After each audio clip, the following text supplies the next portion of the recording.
और अब खबर है भिवानी से, जहां पर टीचर की हत्या का मामला है और नायब सिंह सैनी ने अब इस मामले में एक्शन लिया है। पुलिस अधीक्षक मनवीर सिंह का तबादला कर दिया गया है। 2014 बैच के सुमित कुमार अब नए पुलिस अधीक्षक बनाए गए हैं। डायल 112 के 3 पुलिस कर्मचारी हैं जिनको सस्पेंड कर दिया गया है। इसमें Loharu SHO Ashok, ASI Shakuntala suspend किए गए हैं। सभी के खिलाफ विभागीय कार्रवाई को भी शुरू कर दिया गया है। प्रदेश की कानून व्यवस्था को बिगड़ने नहीं दिया जाएगा, सीएम ने एक बार फिर से यह स्पष्ट संदेश दिया है। भिवानी के सिंघानी गांव भिवानी की शिक्षिका मनीषा की प्राथमिक पोस्टमार्टम रिपोर्ट ने सबको चौंका दिया है।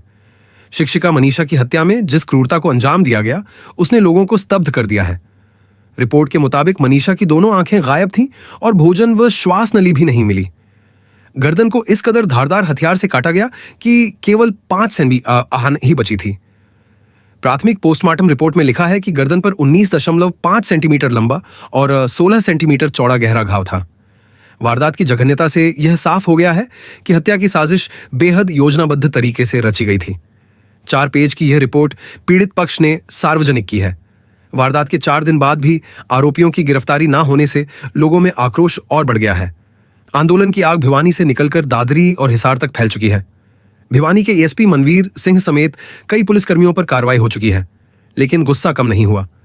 हत्या के 5वें दिन भी मनीषा का अंतिम संस्कार नहीं हो सका और लोग सड़कों पर डटे हुए हैं। दुष्कर्म हुआ या नहीं, इस पर संशय अभी भी बना हुआ है। अब तक मनीषा का शव 2 बार पोस्टमार्टम हो चुका है।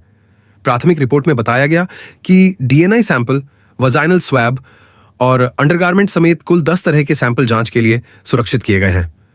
एडवोकेट अशोक आर्य और कविता आर्य ने कहा कि सैंपलों की रिपोर्ट आने के बाद ही यह स्पष्ट हो सकेगा कि दुष्कर्म हुआ या नहीं। पोस्टमार्टम रिपोर्ट सामने आने के बाद यह चर्चा तेज हो गई है कि हत्या में 1 से ज्यादा आरोपी शामिल हो सकते हैं। जिस तरह से गर्दन काटने की वारदात को अंजाम दिया गया है, वह किसी पेशेवर अपराधी का काम प्रतीत होता है। हत्या में इस्तेमाल धारदार हथियार को भी जांच में अहम सुराग माना जा रहा घटना के बाद गुस्साए लोगों ने सड़कों पर उतरकर नारेबाजी की और न्याय की मांग की। पुलिस ने मामले की जांच शुरू कर दी है और दोषियों को जल्द पकड़ने का दावा किया है। वहीं पीड़ित परिवार का कहना है कि उन्हें सुरक्षा और इंसाफ दोनों चाहिए। परिवार का आरोप है कि पहले भी धमकियां मिल रही थीं, लेकिन प्रशासन ने ध्यान नहीं दिया। फिलहाल पूरे मामले ने राजनीतिक रंग भी पकड़ लिया है। विपक्ष सरकार पर कानून व्यवस्था को लेकर सवाल उठा रहा है, जबकि प्रशासन पीड़ित परिवार को हर संभव मदद देने की बात कह रहा है। अब देखना होगा क्या मनीषा को न्याय मिल पाता है या यह मामला भी सिर्फ का